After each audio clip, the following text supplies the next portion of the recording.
Au nom du Père et du Fils et du Saint-Esprit. Amen. Ô Seigneur, envoie ton esprit, qui renouvelle la face de la terre. Nous sommes aujourd'hui le dimanche 28 novembre, le premier dimanche du temps de l'Avent. Évangile de Jésus-Christ selon saint Luc. En ce temps-là, Jésus parlait à ses disciples de sa venue. Il y aura des signes dans le soleil, la lune et les étoiles. Sur terre, les nations seront affolées et désemparées par le fracas de la mer et des flots. Les hommes mourront de peur dans l'attente de ce qui doit arriver au monde, car les puissances des cieux seront ébranlées. Alors on verra le Fils de l'homme venir dans une nuée avec puissance et grande gloire. Quand ces événements commenceront, redressez-vous et relevez la tête, car votre rédemption approche. Tenez-vous sur vos gardes, de crainte que votre cœur ne s'alourdisse pas dans les beuveries, l'ivresse et les soucis de la vie, et que ce jour-là ne tombe sur vous à l'improviste comme un filet. Il s'abattra en effet sur tous les habitants de la terre entière. Restez éveillés et priez en tout temps. Ainsi vous aurez la force d'échapper à tout ce qui doit arriver et de vous tenir debout devant le Fils de l'homme. Acclamons la parole de Dieu. Louange à toi, Seigneur Jésus.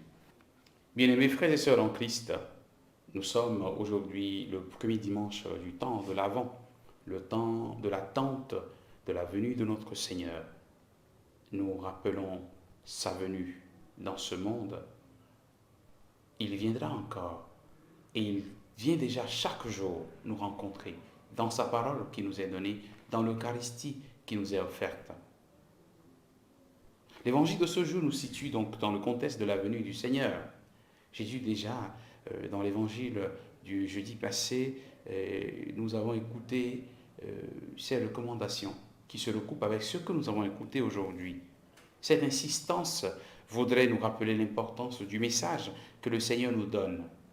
Restez éveillés. Jésus nous avertit de la venue de signes terrifiants. Beaucoup seront troublés, d'autres mourront de peur. Ceux qui n'ont pas d'espérance penseront que c'est la fin de tout ce qui existe. C'est justement à ce moment que Jésus nous invite à rester éveillés, à nous redresser, à garder les yeux fixés sur lui. Simplement, frères et sœurs, nous comprenons qu'il y a un plus, il y a un mieux-être qui nous attend avec sa venue, avec la venue de notre Seigneur. Nous ne devons pas nous contenter de ce que le monde nous propose et nous endormir dans les soucis du monde. Beaucoup aujourd'hui sont plus préoccupés par l'argent, le bien-être, et non pas par leur salut. Ils ne se préoccupent pas de leur salut. Ils cherchent d'abord l'argent. On cherche l'argent, etc. D'autres font tout pour chercher à dominer, à devenir plus grand, plus puissant, à écraser les autres. Ils cherchent simplement à avoir assez d'influence, de domination sur les autres. D'autres encore vivent dans l'insouciance totale, cherchant à goûter à tous les plaisirs qu'offre ce monde. Il dit souvent, on ne vit qu'une seule fois, comme pour dire qu'après cette vie, il n'y a plus autre chose à faire.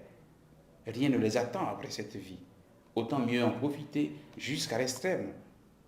Voici ce qu'ils pensent, ceux qui sont insensés, ceux qui sont de ce monde.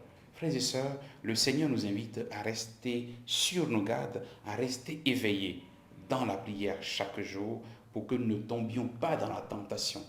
La tentation est grande, elle est bien, bel et bien là. Demandons au Seigneur cette grâce de l'éveil pour que notre cœur reste mobilisé, que notre cœur reste éveillé chaque jour.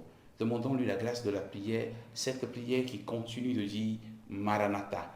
Viens Seigneur. Que le Seigneur nous bénisse et qu'il nous garde dans sa paix. Au nom du Père et du Fils et du Saint-Esprit. Amen.